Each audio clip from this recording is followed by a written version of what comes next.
How to fix DTS audio is unavailable for the specified audio device issue in Windows. To fix DTS audio is unavailable for the specified audio device, try 1.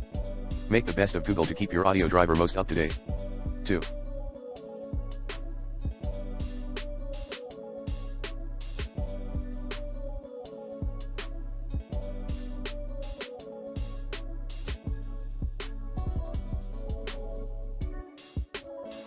Using the recommended Avast driver updater in this video guide. 3. Device Manager.